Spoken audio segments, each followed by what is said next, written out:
Much.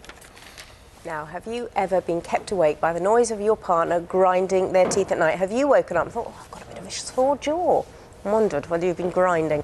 Yes, dentists have seen a sharp rise in the number of patients who say it's a problem, and the increase is being blamed on the stress of the recession. Dentist Uchenna Okoye joins us now to explain what can be done.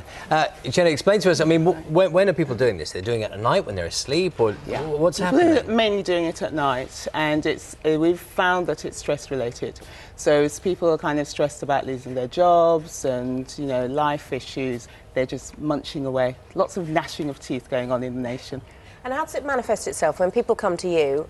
What are the first signs that they've been grinding their teeth? Generally, jaw ache, earache, their muscle tenderness. I see lots of teeth being broken, especially the back teeth. Their teeth become shorter.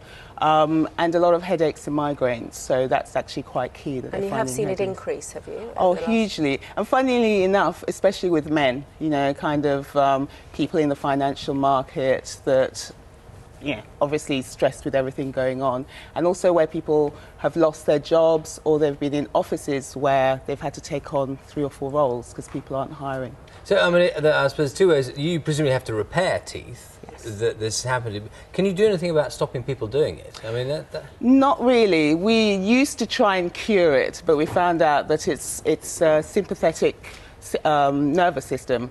Basically, that just means like the way that you breathe or your heart beats, you can't control it. It's a reflex. So what we try and do now is to protect your teeth, because once you've ground the enamel away, it doesn't grow back.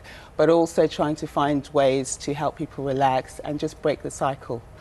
So one of the commonest things that I do is just make what's called an occlusal splint. It's a bit like a mouth guard that sportsmen wear.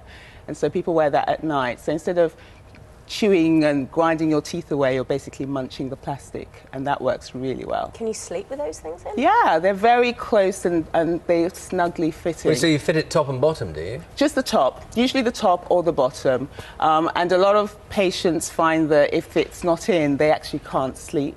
But, you know, if people do find difficulty sleeping, there are other things that we can do. I'm thinking, though, presumably that doesn't stop your jaw from aching, though, because your mouth might still be moving and, you know, clenching, so the stress on the jaw might be the same. No, it's huge. It's a big difference because there's less pressure grinding the plastic than there is grinding your teeth. Okay. So what happens with your muscle, it's a bit like, you know, if you're a bodybuilder, if you're constantly lifting weights, that's the same thing that happens around your muscles of your face. So by putting the splint in, it's less force, less pressure, so the muscles relax. And we're also starting to experiment with using Botox as well, so that's something that's quite new. Where do you put the Botox? Yeah, into the muscles. I know it sounds gross, doesn't it?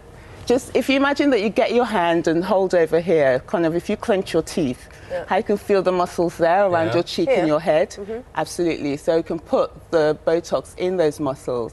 The muscles relax so they don't grind quite as. But does that have an effect on you during the day? It doesn't. No, it doesn't will it not at make all. you look or feel different? No, it doesn't affect how you look, your speech, anything at It's all. an expensive business, though, isn't it? Because if people are coming to you or to other dentists and they've got cracks in their back teeth because they've been grinding, or their fillings are worn down, and they're suggesting Botox, I mean, it's an immensely expensive business. It is. I mean, I think from a point of view of prevention is always better than cure.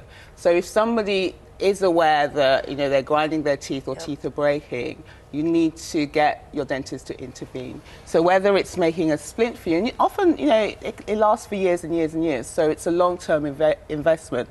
It's much cheaper than having to keep having fillings replaced, etc. And of course, you know, try and relax, but life's tough at the moment, so we have to find alternative ways until things get calmer. Okay, It's made me think about it now. I've not really been conscious of it before. Well, I've had to go to the dentist for it.